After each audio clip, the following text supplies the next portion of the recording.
This is Scott Bach-Hansen, Vice President for Training and Development with Cardinal Basketball Officials Association, IBO Board 255. Tonight we're going to do a presentation on what it means to be a crew chief and the responsibilities that come with it. So we'll just jump right into it. So what does being a crew chief mean to you? Well, I mean, just on the surface, we notify and we confirm with our crew the game time, game information, when we're going to show up. We send the email or give a call to our partners just to make sure everybody's on board. The crew chief is usually the one that leads the pregame or asks somebody to lead the pregame. But 99 times out of 100, the crew chief's going to lead the pregame. Trying to get the crew mentally focused on the task at hand. Talk about the matchups, coaches, the different rule changes, what maybe we've seen during the year. All that stuff is just basics. We're going to discuss bench decorum, how we're going to handle that conversation with coaches. Make sure that we're all on the same page. That's a big piece to the puzzle usually with interaction with coaches. The crew chief is the one that really takes that over when the what hits the fan. So. And in some cases, we'll write reports to the commissioner as needed for, a myriad of instances, whether it be a coach receiving an ejection or there's a fight or maybe there's an injury that we need to document just to make sure we're okay. And injuries can also happen to our partners. We'll talk about that in a little bit. And I think the most important thing as a crew chief is just the responsibility of taking care of your crew. You as the crew chief has a big responsibility to make sure that the crew is in sync, the crew is working together, that we have good harmony. A lot of times we have different personalities, so that may be difficult. But just that we're the only two or three out there working on one team. So we don't get to have substitutes or any of that kind of stuff. So it's really important for us to make sure that we are working well as a crew. So the big responsibility for the crew chief on that path. So what's leadership? Well, I think the key thing is getting everybody involved. We want to have positive interaction with the crew from the time we see each other inside the gym.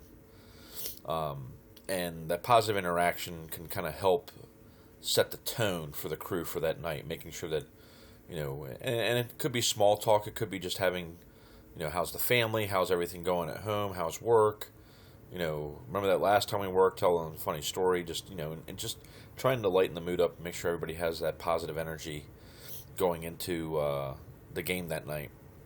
And then we have interaction with the crew on the court. So, and sometimes that may not necessarily be positive. It's just conversational. It might be, hey, here's what I saw on that last matchup where we have an issue with one player. Let's just make sure we watch them. Let's watch the way that they set the screens. Whatever it is, we're having interaction and we're communicating effectively and regularly with our crew. It's really important that we have that aspect. If you have a crew chief that maybe is not one that communicates regularly, we're going to have to find different ways to be able to make sure that we're all on the same page. Hand signals, whatever it is.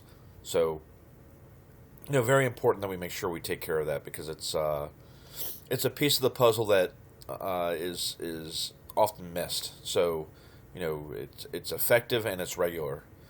And then the last thing is, we just do it the right way all the time. I mean, look, we're on huddle now. We're on video. Taking shortcuts, people are watching, people notice. And it's not just other officials or Cecil or anybody involved with, ratings or, later assignments.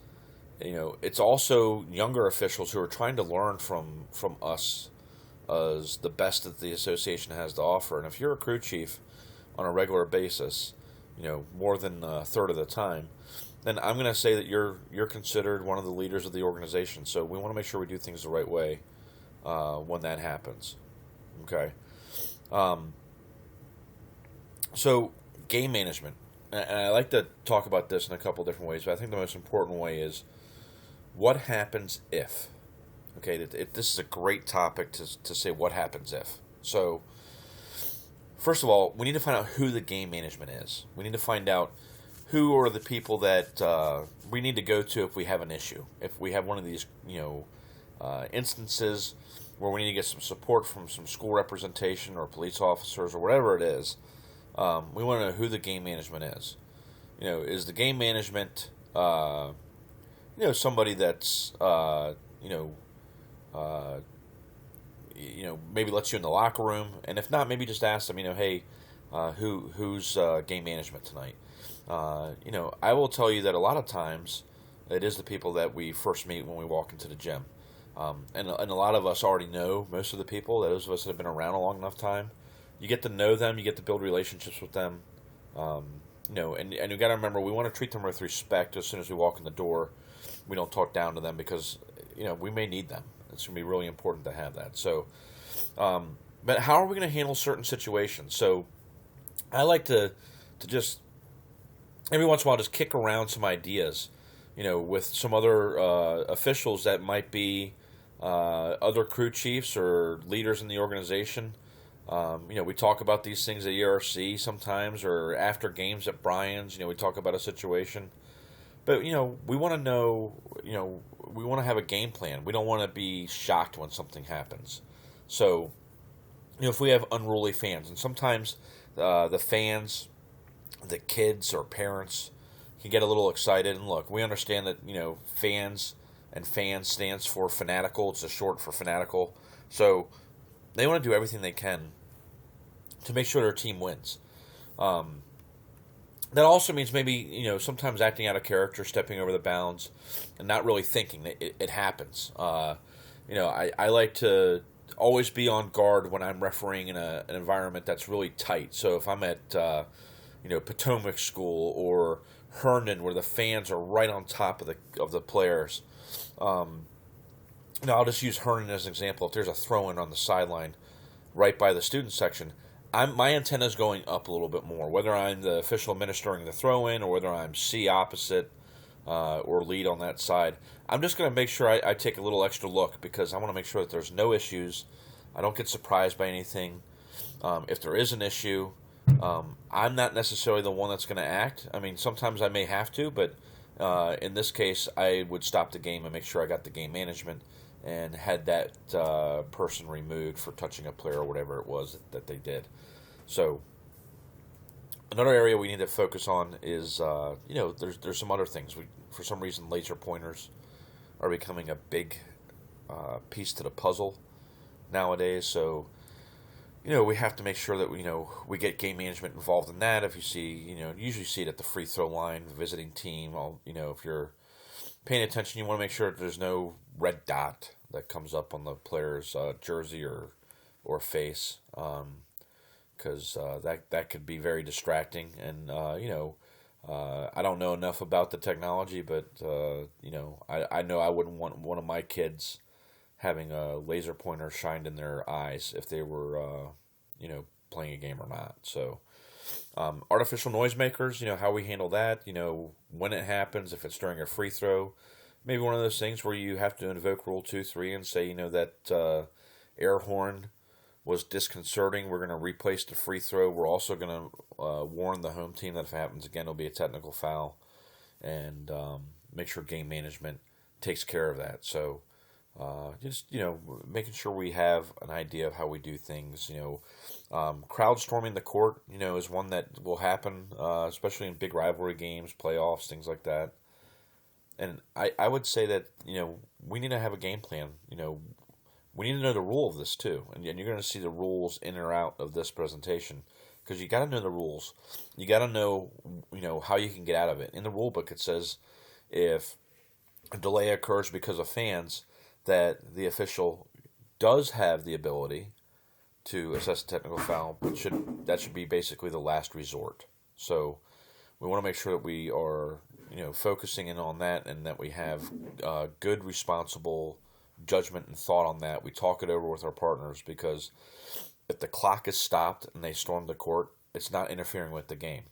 Also, if there's a timeout, maybe it's a last second shot, and the ball goes in, and the visiting team or the team that's down is calling a timeout, and we stop the game, and then the horn sounds. Sometimes the fans may rush the court to celebrate, but we know we're putting time back on the clock. It's not interfering with the game. So in that case, we're just going to use better judgment and clear the floor, and go about that way. Now, if the clock is running, there's no timeouts left, and they're trying to throw a long pass, and the fans get in the way of the person catching the ball or the shooter or whatever it is, that's a different story. So just think about clock stopped in that situation, so we don't go through a situation where we unnecessarily warrant a technical foul, which then has an impact on the game.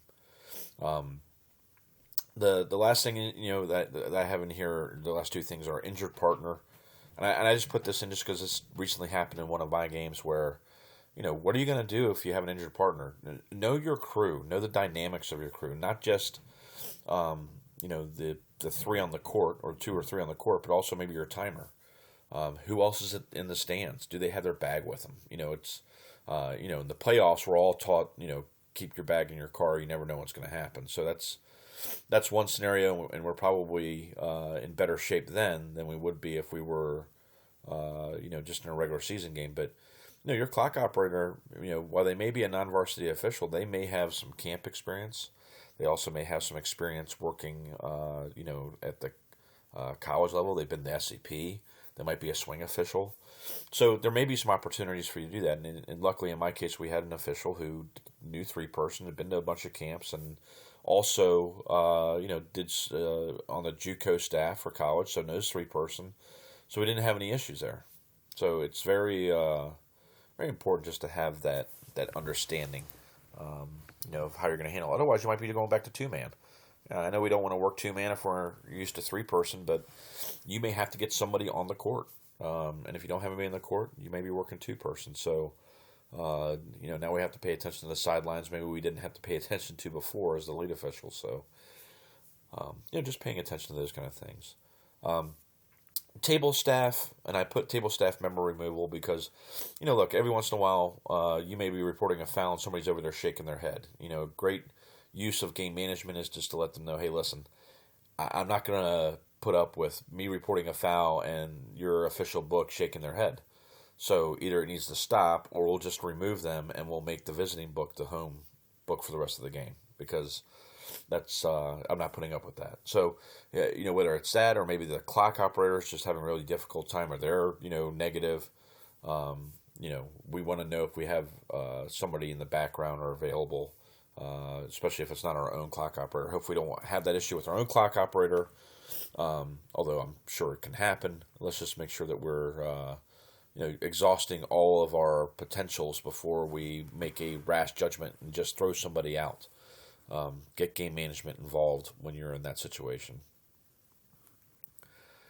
So, this is an important slide. Who's in charge? And I think that, the person that is assigned as the crew chief is the crew chief for a reason. You may be a crew chief for a majority of your games, but you might be a U1 or a U2 as we get into playoffs or some bigger assignments. I find myself being a crew chief, and I would say probably 2/3 of the games I officiate. But the other third, I am generally U1, maybe U2 when it gets to regional or state time. But, I think it's really important to know how to get into the role that you're supposed to be in. And I put in here, know your role. And what I mean by that is you may be usually a crew chief, but if I'm working a game and I'm just going to, use Gil or Bill Thompson or something like that as an example, and they're the crew chief and I'm the U1, I'm going to let them lead. They are the crew chief for a reason. If they need my help, I'm there. If I need to take care of something quickly that doesn't need to involve them, depending on how the pregame goes, if that's what they want, then great. That's what we want. But they have to be in charge, and they have to take that responsibility. So, we have one person that leads the pregame. Everyone can contribute, but one person is involved in it. One person leads it. One person's, directing the traffic. It's their ship. So let them captain their ship. And at the same time, let's not hijack the pregame, whether it be us doing it or allowing other people to do it. And we have some officials who are very excited about the opportunities to maybe work, a 3-person game, and maybe moving up the ladder, maybe a crew chief on a regular basis. Sometimes you just have to remind them, hey, we'll definitely have time for everybody to pitch in. But right now we're going to go over this, and so and we have some strong personalities in the association too, and I get it, but it's really important that you just know what your role is and work together, because it just makes it a lot easier for everybody. If you're leading a pregame and you're being interrupted every 5 seconds about something, and you're going to get to it because it's part of the way your pregame flows, just say, hey, look, I'm going to get to some of these things, but the interruptions are getting to be a distraction. So if I miss something at the end, please jump in, okay? But let me go through this because I have a different path than maybe you do. So, but know your role. The crew chief should handle the conversations. With coaches, if you ever have to get the coaches together, it should be the crew chief that does that. Now, if it's one of those things where, maybe you've had a warning against one of the coaches or a technical, maybe you're not feeling well, whatever the issue is, and you need to get somebody else to do that can be understandable, but 99 times out of 100, the crew chief is going to be handling those conversations and getting people together. And the reason why is because if you're not doing it, then you probably shouldn't be a crew chief. You need to be the one that steps up, and I think that's really important. When we work together, we have to have the fortitude to stand up. Okay, if we know that there's an issue that's going sideways, don't let our officials have a rule change that goes sideways or any other ruling that can impact not only the crew but the game, and we want to make sure that we are doing the right thing for the game itself. That kind of comes into the world of rules, and we all have the same resources. We all get rule books, we all get case books, we all have the opportunity to go to trainings. We can watch stuff online now. We can go to TNT that we started this year, the fall clinic. Look, we all have the same resources to use. Some of us have a lot more than others by working in other associations or working in college or whatever it is. So there's plenty of opportunities for us to learn from each other as well. But if we don't know the rules, if we all have the same resources, but somebody's much better at rules than the other, then that just tells me that there are some people that just don't take it seriously. We can't, just depend on, I'm working with Mike Preston, so don't worry, we're going to be good. Or I'm working with Bill Thompson or Gil Mack or Ponce Gerald or Scott Bach-Hansen, and they're strong in rules, so if anything crazy happens, we're going to be good. That's not fair, because there's a lot of times where that expectation, people let their guard down. Well, what happens if I have a moment where maybe I'm not thinking straight? Now we as a crew are in trouble because we don't have everybody on the same page. Everybody's relying on the person who's strong in rules to bail them out, and that's not necessarily fair for the crew. So do your job and make sure that you know the rules. Understand gray area. Look, in a black and white world, we're all very good. We're all good officials. If we wouldn't be crew chiefs, okay? But it's when the gray area happens and we have to get that rule changed and that fix, that's what's going to separate us. So, and the other thing I would tell you is some of these young guys know the rules better than some of us older guys, okay? And I'm not trying to stereotype, but I guess in a way maybe I am. Some older guys just focus on, I can just get through it because I've been refereeing for 20, 30 years. I don't necessarily have to learn the rules. And, I look at some of our older guys that are very strong in the rules, that have been refereeing for a long time, and how important it is for them. And there's no reason why that shouldn't be the same for everyone else too. and the table, the clock, the officials, they're all part of our crew, but the crew chief's in charge. So if there's an issue with the table, if there's an issue with the clock, get game management involved. Make the decision if it's going to better the game, and move on.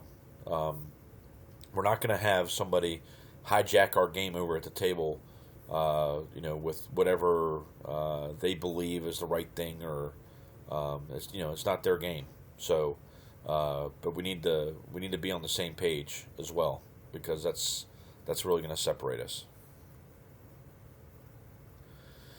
So we have times where we talk with our crew, half times, post game, in between quarters, sometimes timeouts.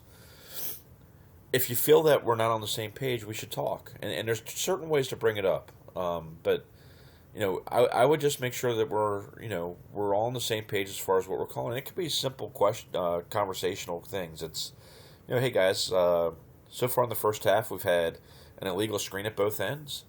We had 2 charges on one end. We haven't had anything on the other end. And we've had a few hand checks. Only on one end, though. So, I would say let's not miss the charges or the hand checks on the other end, because we want to make sure that we can show consistency. So, those kind of conversations, talking about call selection, all those things are very, very important for us as officials, to have success. So, I think the biggest key to that is just how you communicate it. You can't walk in the locker room and tell somebody, "Hey, I thought that call sucked," because now you've lost them. Okay, now we're not being a good teammate, and that's really we're trying to be good teammates, good leaders. Sometimes good leaders is allowing other people to shine. Sometimes we might have a double whistle early on in the game and let our partner take it just because we want to get them involved. Same thing here. We want to make sure that we engage our crew members appropriately. We find out, hey, do you guys think we have anything we need to change? And it might be as simple as, hey, I thought we had a couple of game interrupters early, and maybe we can just let them have a good start here in the first few minutes of the second half. See if we can get them going on the right path here. And make sure you give each crew member the opportunity, okay?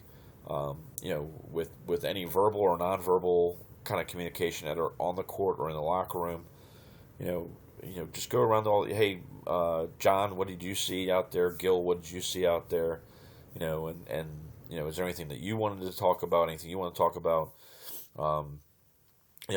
Maybe if you have a timer that. If there's a play that you guys are unsure about, maybe you ask timer, hey, did you get a good look at that? What did you see? So let's make sure we all are on the same page with that. At the end of the game, I like to do a little thing called, what did we do right? What did we do wrong? And what could we do differently? And I think it's just a way of a balance and check. Okay, let's talk as a crew. What do you think we did right as a crew? What were some of the things that maybe we could do better? And maybe not wrong, but what could we do better so we could have a better outcome the next time we referee? Because we want to make sure that we can go back into the next game and take what we've learned so we can apply that so it doesn't happen again. So the last piece here, the wrap up, is, we need leaders. Look, we need leaders that can step up and lead the charge. And, we got a lot of great guys here, but a lot of these guys, they're going to be retiring soon. They're going to be, no longer refereeing. And the next wave of officials will come in. But they need to see how we do it. They need to understand, what the Cardinal way is. And I know some people, laugh about that or make jokes about it, but there's a lot to it. There's a lot of pride in what we do at Cardinal and for the association. I think one of the biggest pieces that I could share with any young official is know the rules, read the case book, talk with other crew chiefs about situations. As some of our crew chiefs start, passing the mantle on, and we get these younger crew chiefs, we need to share this information with them. We need to share, all these things that will allow them to also have positive success. And if we're not in the rule book and if we're not in the case book, if we can't stand on our own 2 feet in gray area, then we're probably not going to have as much success as we could. So let's make sure we do those things. Talking with other crew chiefs about situations is a great tool that I think we could do a lot better at, and I think there's some opportunities there. Look, we're on Huddle now. Watch your game video. Don't just watch it just to see if you got calls right, and don't give yourself easy passes. But look at the calls that maybe you didn't have a whistle on. Maybe look at the calls that your partners made and ask yourself, would I have made the same call in that situation? What are some of the things that I would do differently? Were we in the right position? Could we had a whistle from someone else? Whatever the issues are, use Huddle and the game videos to your advantage. I mean, we didn't have this when we first started. So now that we have it, we have a great resource that we need to use. And share plays, share clips, talk to other people, send their videos, over to other officials that you have good relationships with, and say, hey, give me your honest opinion. I send videos to Gil Mac all the time, and I do it because first of all, Gil's going to shoot me straight, and I'm going to know whether or not, hey, do you think we got this right, or do you think we could have done this better, or whatever it is. We have that relationship, and I think that others in the association should have that relationship too. But I think the key thing is, if you're lacking in this area, or if you're lacking in rules, do whatever you need to do to get better, and take an interest in getting better, because it's going to rub off. The younger guys will see that. The new crew chiefs will see that. They'll see how you carry yourself. They'll see that when you do a rec set and that you're paying attention to trying to do something to get better. Whether it's even as simple as I'm going to put my 3-point indicator out closest to the table, whether it's right-handed or left-handed. And you're telling them, this is what I'm trying to work on today. So if you see it, let me know. And, that you're constantly striving to be better. Those are the key things to success. And I think if we look at those things and we can accomplish some positives, then all of our crew chiefs can be more on the page that's the same than we are today. And that's something that would be really important for this association. So, we need leaders. We need everybody to step up. We need people to know that, there's no nights off for us. Even sometimes when we work together, there's no nights off for us. We have to be on top of our A game in all situations, black, white, gray, rules, casebook, whatever it is, how to handle goofy situations. That's why we're in the positions we are. It's a big responsibility, but I think that it'll be important for us to work hard at it. So with that, I'm going to wrap up. I appreciate you spending close to 30 minutes with me on this topic, and I wish you much luck the rest of the season.